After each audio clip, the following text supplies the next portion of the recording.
pessoal, beleza? Tudo bem com vocês? Fábio Marçal para mais uma correção de provas. Agora, prova da banca IDECAM, é isso mesmo, IDECAM, a prova aí que vai realizar o concurso do IBGE neste ano de 2022. Se você não me conhece, se inscreve aí no canal. Meu nome é Fábio Marçal, sou professor de língua portuguesa e estou sempre corrigindo provas de bancas variadas para você realizar seu concurso e obter a sua aprovação, beleza? Bom, vamos lá. Está aqui, Conselho Regional de Farmácia, prova realizada em 2017, prova de agente administrativo. Então, a prova de nível médio. Vamos fazer o seguinte, já partindo para a correção. Você vai ler o texto, vou descer devagarinho o texto, você vai pausando o vídeo e vai lendo o texto, para a gente não perder, né, muito tempo aqui na leitura do texto inteiro. Pronto. Agora que você já leu o texto inteiro, podemos começar a responder as perguntas. Pergunta número 1. Para constituir a tessitura textual, os autores do texto elencam informações. Podemos ver que é um texto hipotético, um texto que traz informações históricas e algumas conjecturas, algumas hipóteses sobre como seria hoje, né? Bom, número 1. Os autores do texto elencam informações verídicas.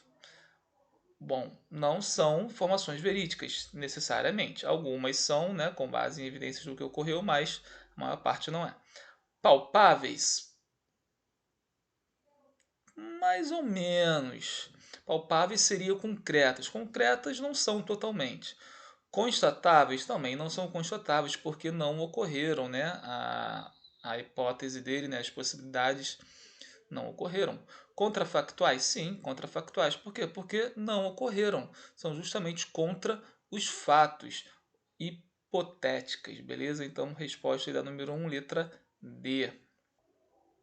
Vamos para número 2 agora. Tendo em vista as características semânticas e formais do texto, semânticas têm a ver com significado, com sentido, e formais têm a ver com estrutura, né? Morfologia, sintaxe. Entende-se que o principal objetivo do texto é relatar um fato? Não, não é fato, né? Justamente porque o texto é contrafactual. Narrar uma história? Não, não é narrar uma história. Instruir procedimentos? Não tem procedimentos a serem seguidos. Explicar um conhecimento? Sim, explicar um conhecimento. Qual o conhecimento? Conhecimento da contrafactualidade, da hipótese de algo possível que não ocorreu. Então, estes são os conhecimentos, algo que poderia ter ocorrido, mas não ocorreu na realidade. Número 3. De acordo com o texto, a principal causa da queda do Império Romano é de natureza. Podemos voltar aqui e ver o seguinte nesse parágrafo, no quarto parágrafo. Para este último, a solução foi eficaz, mas o Império Romano do Ocidente, assolado pela crise econômica, perdeu seu poder militar e foi aos poucos invadido por guerreiros germânicos. E aí teve, né, toda uma desestruturação administrativa. Então, o principal fator foi a crise econômica. Então, uma queda de natureza econômica, letra C, número 4. Segundo o texto, em uma eventual continuidade do Império Romano, só não seria provável que, não seria provável. Então a gente pega 3 itens que serão prováveis e um não é provável. Letra A, religião e política se intercruzariam. A gente viu lá que ele traz justamente o seguinte, que se associaria sim, né? Se cruzariam. A influência religiosa seria ainda maior do que foi na Idade Média ou atualmente. As línguas neolatinas não existiriam, sim, existiriam, porém seriam diferentes. Provavelmente seriam muito diferentes, mas existiriam porque são línguas oriundas do latim, por isso neolatinas.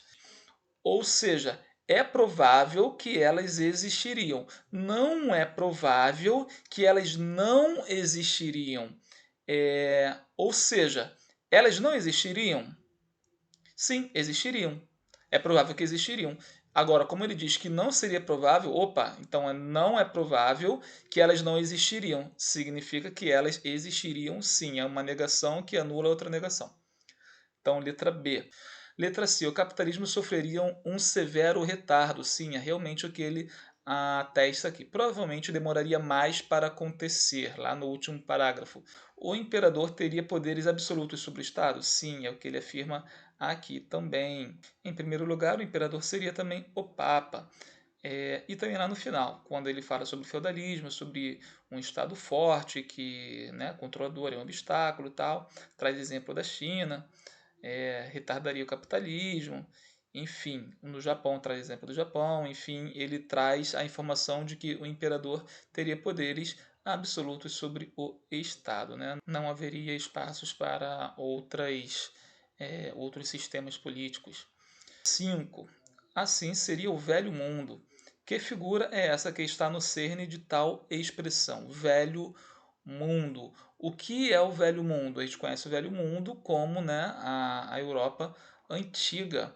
Então, essa figura, né, de palavras velho mundo que substitui a expressão Europa, né, Europa antiga, essa figura de palavra é chamada de perífrase. O que é perífrase? É quando um nome ele substitui o outro, né, o nome original, mas esse nome é como se fosse o nome dele também, porque quando fala em Velho Mundo, você só lembra de uma região.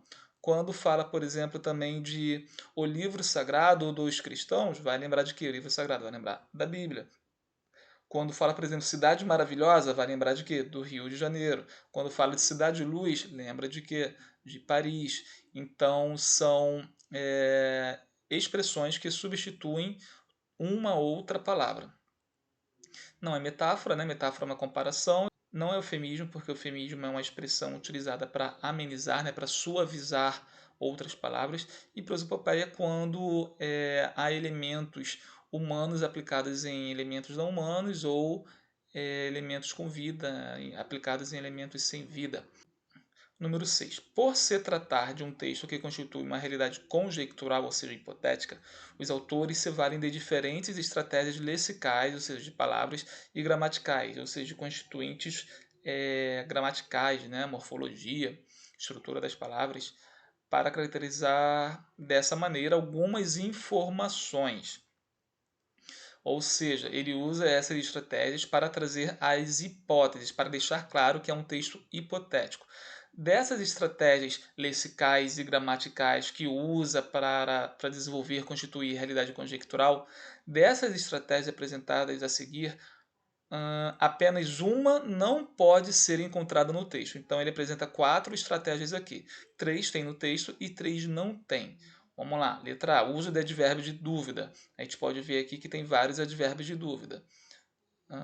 Cadê? Tá aqui. Talvez, possivelmente, provavelmente. Então a gente sabe que essa aqui apresenta, né, se apresenta no texto. Uso de advérbios de dúvida. Letra A, então, não pode ser, porque ele quer que não pode ser encontrada no texto. Letra B, uso de pronomes indefinidos. Se a gente for prestar atenção e ler o texto com mais calma, a gente vai ver que não tem uso de pronome indefinido para caracterizar hipótese. Pode ter pronome indefinido? Provavelmente tem pronomes indefinidos aí, só que não são estratégias utilizadas para hipóteses. Letra C, uso de orações adverbiais condicionais. Sim, são aquelas que apresentam a hipótese, geralmente introduzidas pelas conjunções ser, caso.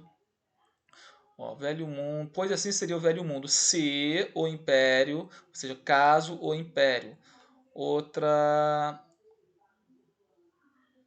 oração. Se o Império Romano resistisse, caso o Império Romano resistisse, então tem sim orações condicionais, é o que ele apresenta aqui.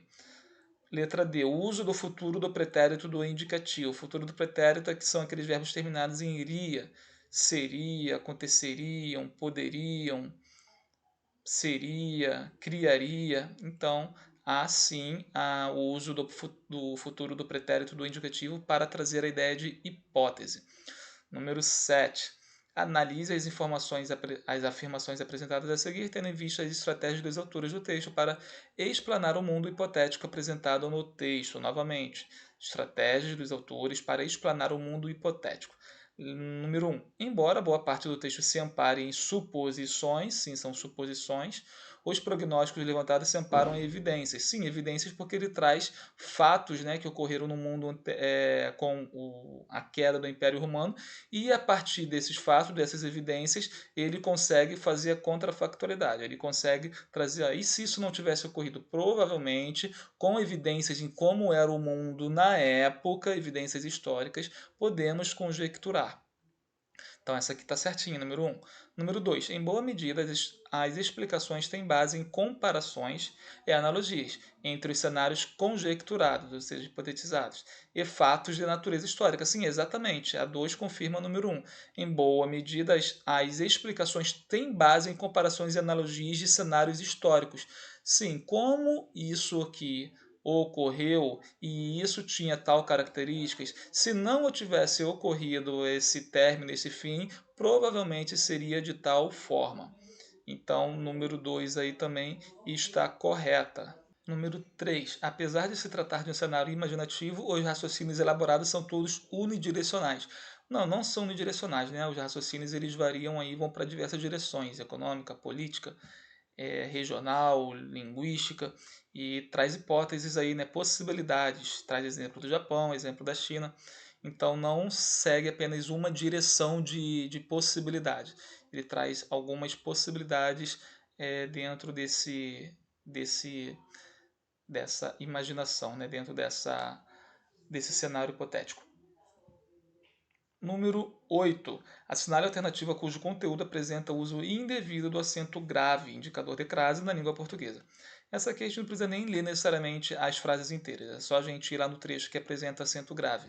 Acento grave não tem para onde correr, tem que conhecer morfologia, conhecer sintaxe, tem que conhecer bastante desses conteúdos básicos para entender como funcionam as regras de acento grave.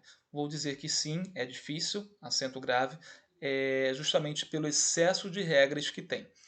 Vamos lá, deixado à própria sorte. Aqui é uma locução adverbial de modo. Deixado como? À própria sorte. Toda locução feminina, seja adjetiva, prepositiva, adverbial, adjetiva feminina, ela leva acento grave. Claro, iniciada pela palavra a. Deixada à própria sorte. Então aqui tem acento grave, está correto. Como comer peixe às sextas-feiras. Locução adverbial de modo também. Comer peixe quando? Às sextas-feiras. Então, locução adverbial feminina, acento grave. Força de lei com penas severas aquele. Aqui, aquele, ele é complemento de penas. Com penas a quem? É um complemento nominal. Penas para aquele, ou seja, a aquele. Então tem a preposição a mais o pronome aquele. Junção de a com a, acento grave. Letra D, Mediterrâneo, a caminho. Aqui a gente já corta logo, né, já elimina logo o acento grave, porque caminho é uma palavra masculina. A palavra masculina não leva acento grave. Então, a letra D está incorreta. Ele quer justamente isso, o uso indevido. Número 9. Nessa barafunda de problemas, a gente consegue perceber o seguinte: qual o sentido desse barafunda? É o que ele quer saber. Assinale a alternativa cujo conteúdo substituiria com maior precisão o termo destacado. Uma questão de sinônimo. Só que de sinônimo para uma palavra que realmente é bem desconhecida. E eu nunca tinha ouvido falar nessa palavra, barafunda. Eu já ouvi falar em Barra Funda, que é um bairro de São Paulo. Agora, barafunda não. Pelo sentido do texto, a gente consegue perceber o seguinte: nessa barafunda de problemas, ou seja, nesse montante de problemas, nesses vários problemas, e aí qual a palavra que dá para substituir, que é mais próxima de montante, de vários? Descrição? Não. Miscelânea? Sim, miscelânea é conjunto, é mistura. Austeridade não, e compostura também não. Então, letra B é a resposta correta. Número 10. Analise as frases a seguir, observando a função e o uso destacado da palavra se. Se tem a mesma função apenas em. Ele quer a alternativa em que o se possui a mesma função. Vou também adiantar que essa aqui é uma questão difícil. As questões que envolvem as palavras que, se, são questões difíceis. Por quê? Pela miscelânea de funções que essas palavras podem apresentar. As histórias do herói gaulês se passam por volta de 50 AC. Já vou até aqui perguntar para você. Eu posso tirar esse se? As histórias do herói gaulês passam por volta de 50. Fica natural ou soa estranho? Soa estranho, não soa? Ou seja, é sinal de que a gente usa esse verbo passar com esse sentido de ocorrer apenas da forma pronominal, ou seja, com o pronome. As histórias do herói gaulês se passam no sentido de ocorrer. Passar sem ser o sentido de ocorrer, Aí não é pronominal. Eu passo o presente para João. Pronto. Eu passo por cima dessa ponte. Pronto. Não precisa necessariamente do se. Então, o se com essas, o passar com essa acepção, ele é pronominal. Ele anda com este pronome. Número 2. Assim seria o velho mundo, se o império com sede em Roma não tivesse se desintegrado. Eu posso tirar esse se com a mesma acepção do verbo? Posso. Se não tivesse desintegrado outro país, outro mundo, outro continente. Como aqui está com o sentido de não tivesse desintegrado a si mesmo, então esse se é uma partícula, né, reflexiva, um pronome reflexivo, ou seja, a ação recai sobre o próprio agente. Número 3. O poder imperial começou a se esfarelar. Eu consigo tirar esse se e usar o esfarelar com a mesma acepção? Consigo. O poder imperial começou a esfarelar outro império, começou a esfarelar outras nações. Como tem esse se diz que a ação recai sobre o próprio agente. Também, então, um pronome, né, reflexivo. O poder imperial começou a esfarelar a si mesmo. Se o Império Romano resistisse, esse se aqui, né, uma conjunção adverbial condicional. Então, se é uma conjunção condicional, não tem o mesmo sentido dos outros se, que é a parte integrante do verbo e é pronome reflexivo. Esse aqui é uma conjunção condicional. Logo, os que têm o mesmo sentido são a mesma função, né, são as alternativas 2 e 3, letra B.